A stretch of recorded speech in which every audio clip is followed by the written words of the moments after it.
Bạn vừa tỉnh dậy sau một giấc mơ thấy cá chép. Đừng vội mừng và cũng đừng vội lo.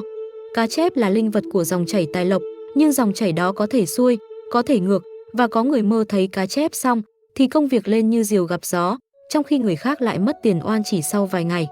Sự khác biệt nằm ở chi tiết, màu cá, hành động của cá và cả nơi cá xuất hiện trong giấc mơ. Phần lớn người mơ thấy cá chép đang rơi vào một trong ba trạng thái. Có người đang muốn bứt phá nhưng bị kẹt lại, giống như cá chép đứng trước vũ môn mà chưa đủ sức vượt. Có người đang đứng trước một ngã rẽ tài lộc, cơ hội đã xuất hiện nhưng chưa dám nắm. Và có người đang được âm thầm phù hộ, bởi cá chép vốn gắn liền với ông Táo và tổ tiên, nên giấc mơ này thường là lời nhắc rằng phía sau bạn vẫn có người dõi theo. Ba lớp nghĩa này sẽ lặp lại xuyên suốt 18 trường hợp sau đây. Tôi sẽ chỉ cho bạn chính xác giấc mơ cá chép của mình đang thuộc nhóm nào, nên làm gì ngay hôm nay và con số nào đang chờ bạn dò. Nhóm 1. Dòng chảy thuận, tài lộc đang tới. Nếu trong giấc mơ, con cá chép của bạn mang màu vàng óng ánh, đó là dấu hiệu của tài lộc mạnh, thường đi kèm với vận may về tiền bạc, thi cử và công danh. Trong đời thực, đây là lúc công việc có thể mang đến cơ hội tăng lương, trúng thầu, hoặc có một khoản tiền về bất ngờ từ nợ cũ, từ thưởng, từ một người nào đó trả ơn. Nếu bạn đang ấp ủ một đề xuất tăng lương hay một dự án mới, đây chính là thời điểm để chủ động lên tiếng, đừng chần chừ. Con số gắn với giấc mơ này là 99 và 15. Còn nếu cá chép trong mơ mang màu đỏ, đó là tín hiệu của quý nhân phù trợ, gia đạo sắp có tin vui. Có thể là chuyện cưới hỏi, chuyện có con, hoặc một cuộc hòa giải sau thời gian dài rạn nứt. Về tình cảm, đây là lúc dễ được tỏ tình, được mai mối hoặc hàn gắn với người cũ. Điều bạn cần làm là mở lòng, đừng khép kín, và nếu có ai đó từng giúp bạn trong quá khứ, hãy chủ động liên hệ lại. Con số của giấc mơ này là 58 và 16. Trường hợp đặc biệt nhất trong nhóm này là khi cá chép hóa rồng ngay trong giấc mơ. Đây là hình ảnh của sự bứt phá, của việc vượt vũ môn, báo hiệu một bước thăng tiến vượt bậc trong công việc hoặc học tập, có thể là thăng chức, chuyển sang vị trí tốt hơn, hoặc thi đỗ một kỳ thi khó. Đừng ngại thi, đừng sợ thử thách, hãy mạnh dạn đăng ký, xin lên chức, nhận lấy việc khó mà trước đây bạn từng né tránh. Con số của trường hợp này là 86 và 64. Nếu bạn mơ thấy cả một đàn cá chép bơi cùng lúc, đó là điểm phú quý hiển vinh, báo hiệu nhiều cơ hội xuất hiện đồng thời, từ nhiều dự án đến nhiều nguồn thu nhập. Nhưng cũng chính vì nhiều quá nên dễ ôm đồm, lời khuyên ở đây là chỉ nên chọn lấy một hoặc hai cơ hội tốt nhất, đừng tham tất cả rồi không cái nào trọn vẹn. Con số của giấc mơ này là 79 và 04. Riêng trường hợp cá chép bơi ngược dòng lại mang một sắc thái khác. Đây không phải điểm xui, mà là dấu hiệu cho thấy bạn đang trong giai đoạn nỗ lực vượt khó, con đường phía trước không dễ dàng, nhưng nếu kiên trì thì sẽ về đích. Lời khuyên là hãy giữ vững tinh thần trong 3 đến 6 tháng tới, đừng đổi việc hay bỏ cuộc giữa chừng, chỉ vì một vài khó khăn trước mắt. Con số của giấc mơ này là 69 và 34. Để bạn dễ hình dung, tôi kể cho bạn nghe câu chuyện của chị Thanh, 33 tuổi, sống ở Hải Phòng. Một đêm chị mơ thấy một con cá chép vàng rất to, đứng lặng nhìn nó bơi trên bờ, mà lòng thấy nhẹ bẫng lạ thường. 5 ngày sau, công ty thông báo xét tăng lương cho nhóm nhân viên, có thành tích cao trong quý, và chị được tăng đến 30%. Cùng tuần đó, một người bạn học cũ bất ngờ gọi điện, ngỏ ý mời chị góp vốn mở một cửa hàng nhỏ.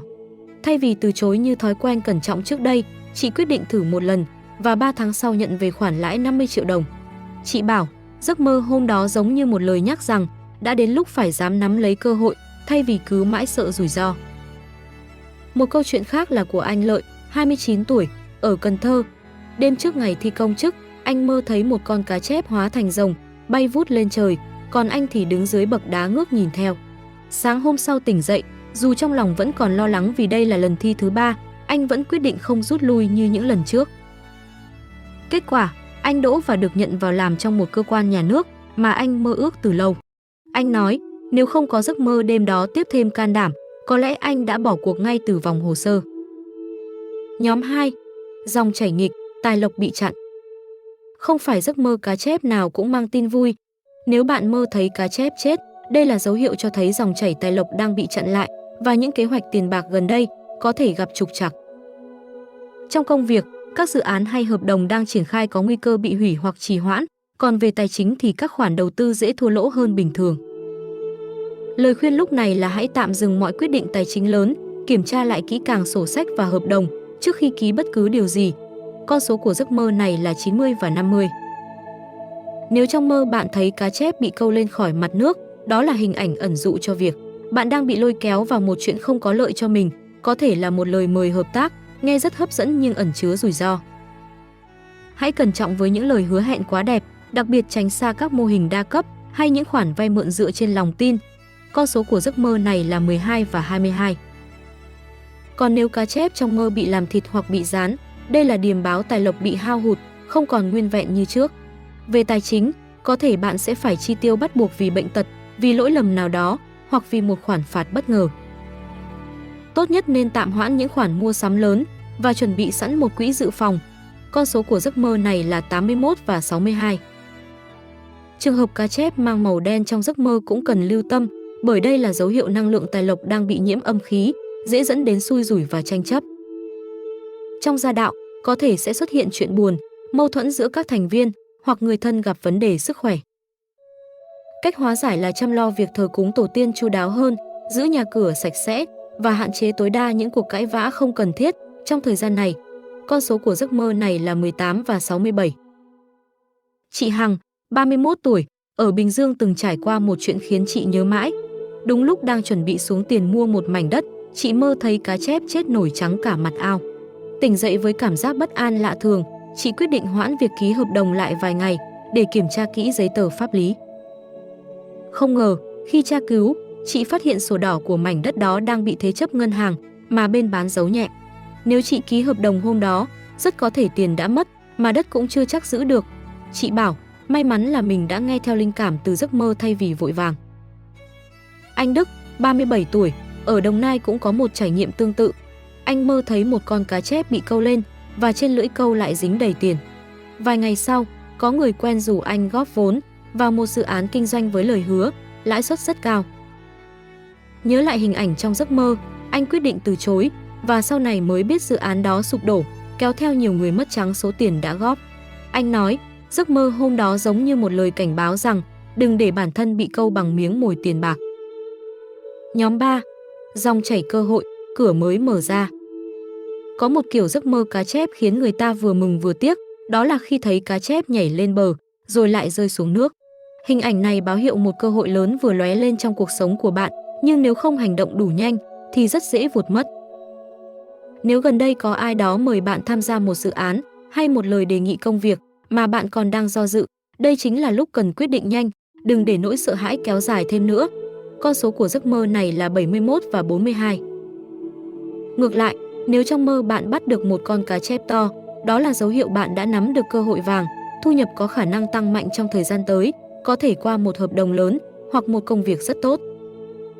Nhưng bắt được cá không có nghĩa là xong việc, bạn cần chuẩn bị đủ năng lực để giữ được cơ hội đó lâu dài, chứ không chỉ vui mừng nhất thời.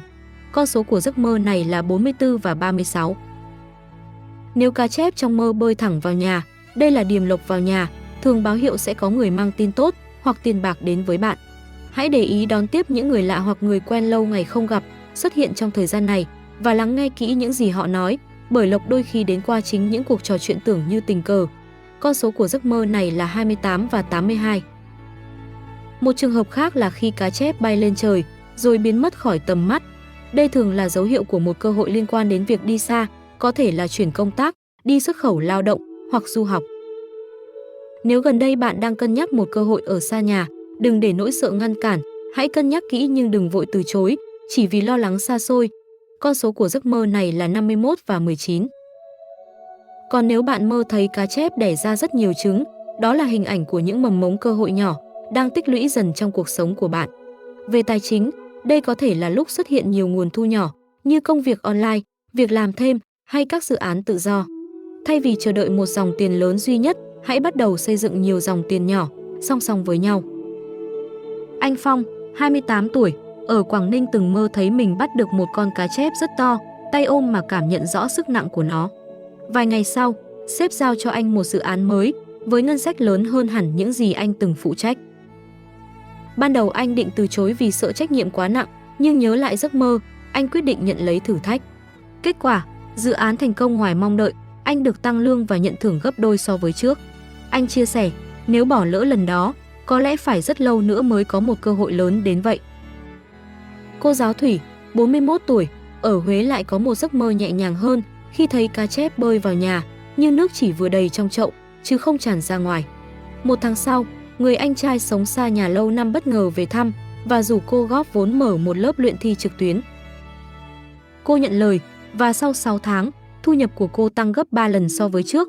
Cô kể lại rằng mình đã hiểu đó là lộc đang vào nhà nên không còn khép cửa với những lời đề nghị bất ngờ nữa. Nhóm 4. Dòng chảy tình cảm, gia đạo. Bên cạnh chuyện tiền bạc, cá chép trong giấc mơ đôi khi lại nói về chuyện tình cảm và gia đình. Nếu bạn mơ thấy một con cá chép màu hồng nhạt, đó là dấu hiệu của tình cảm dịu dàng đang đến gần, có thể là người cũ quay lại hoặc một người mới xuất hiện với tính cách hiền lành, ấm áp.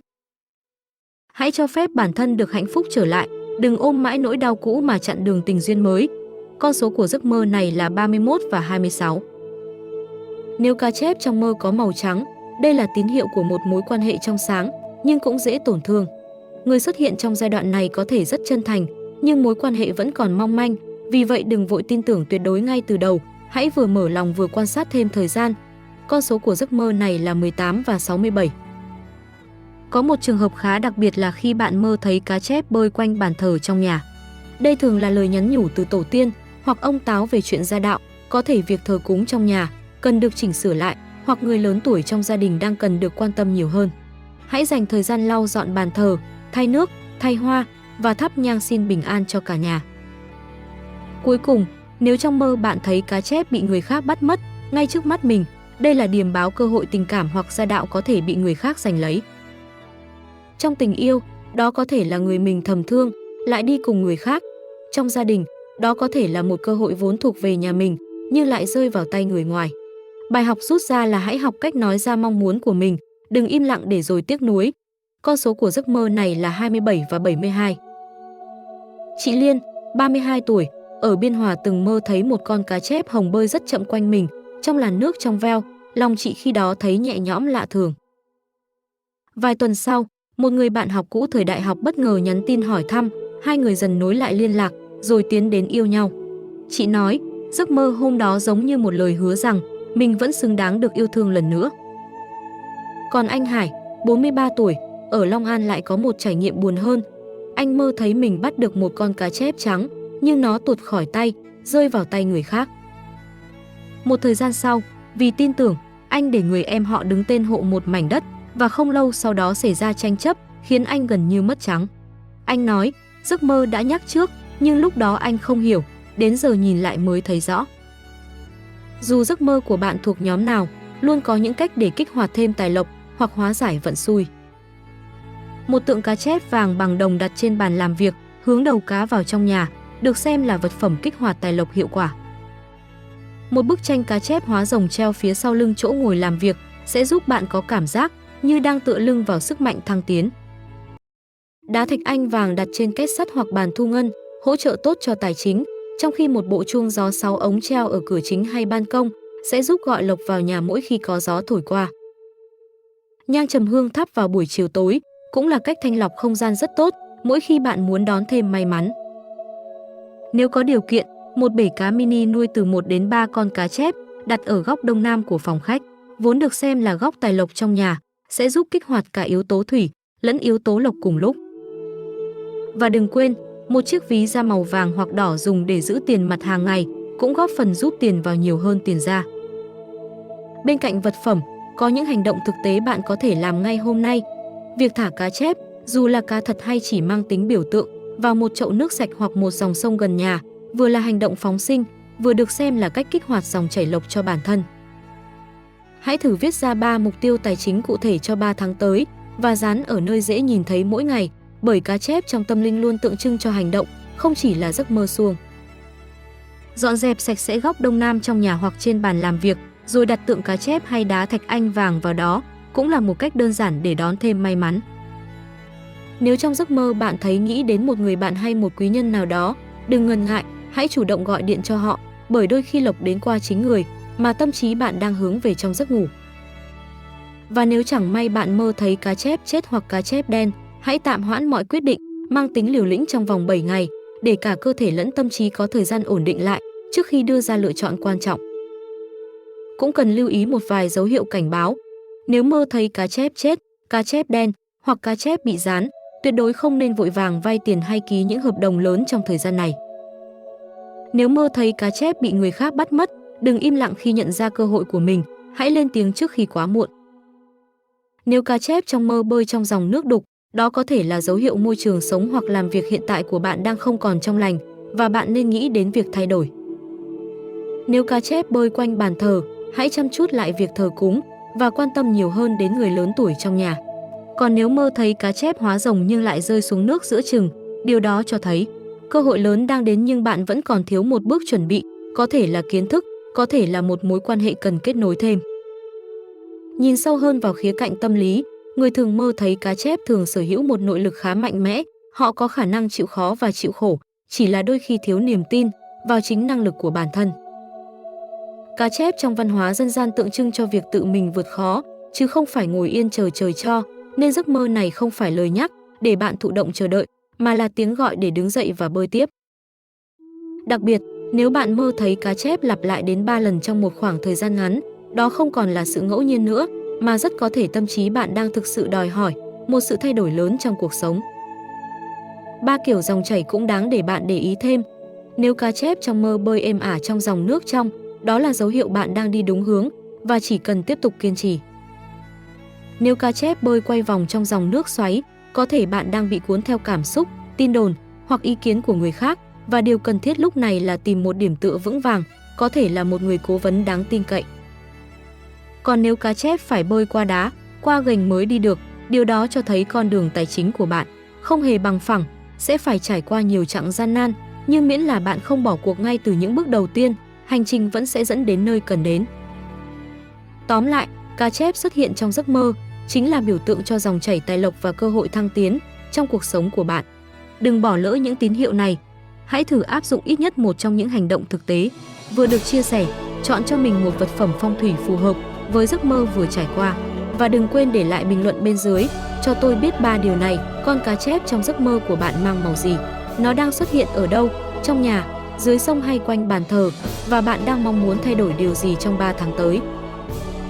Tôi, mật mã mệnh số, sẽ giải mã riêng cho từng giấc mơ và gợi ý thêm con số phù hợp ngay trong phần bình luận. Đừng quên like, share và nhấn chuông đăng ký kênh Mật mã mệnh số để không bỏ lỡ những video giải mộng tiếp theo. Cảm ơn các bạn đã lắng nghe.